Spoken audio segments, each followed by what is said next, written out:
Baik, Assalamualaikum warahmatullahi wabarakatuh. Perkenalkan, nama saya Muhammad Iksan. Saya dari Prodi Teknik Elektro Angkatan 2021. Ingin menjelaskan apa sih yang saya dapat dari chapter 1 untuk mata kuliah kecerdasan buatan.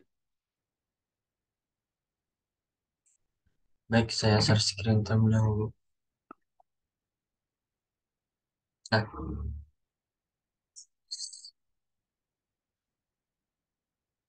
baik, apa sih itu kecerdasan buatan atau AI? Jadi ada empat, ada yang berpikir secara manusia, bertindak secara manusia, berpikir rasional, atau bertindak secara nasional. Jadi untuk yang thinking humanly sendiri ada tiga percobaan yang bisa dilakukan. Yang pertama, melalui introspeksi mencoba menangkap pikiran kita sendiri saat mereka lewat. Yang kedua, melalui eksperimen psikologis atau mengamati seseorang dalam tindakan. Yang ketiga, melalui pencitraan otak, mengamati otak yang bereaksi. Untuk acting humanly ada empat.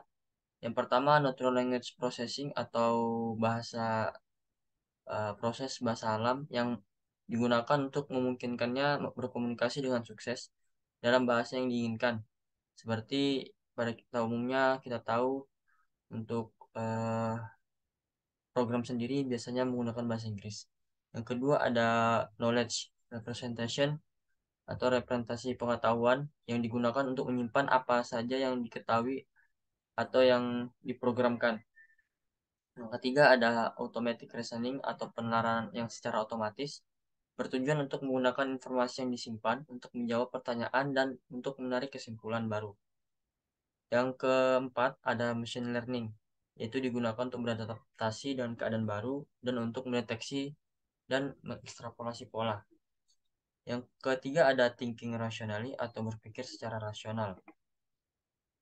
Jadi eh, pada tahun 1965 ada program yang ada prinsipnya dapat memecahkan masalah yang dapat dipecahkan dan dijelaskan dalam notasi yang logis.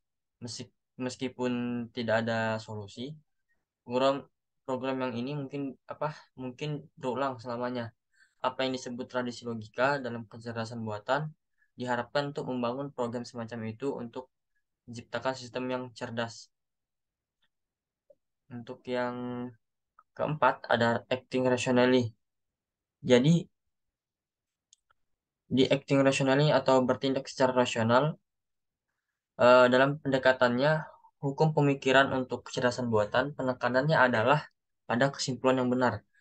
Kesimpulan yang benar kadang-kadang kecerdasan buatan merupakan bagian dari agen rasional itu sendiri, karena salah satu cara untuk bertindak secara rasional adalah dengan bernalar secara logis pada kesimpulan bahwa tindakan tertentu akan mencapai tujuan seseorang dan kemudian bertindak berdasarkan kesimpulan tersebut.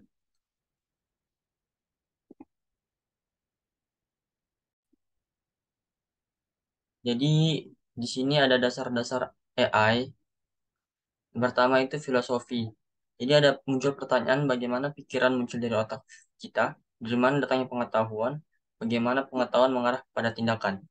Nah, yang kedua itu ada matematika.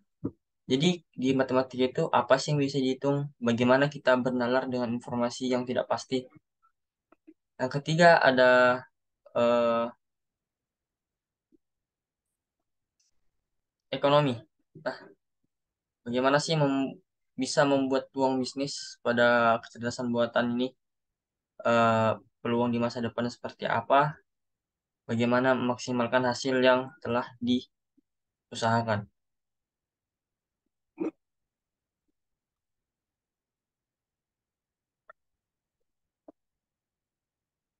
Seterusnya ada yang namanya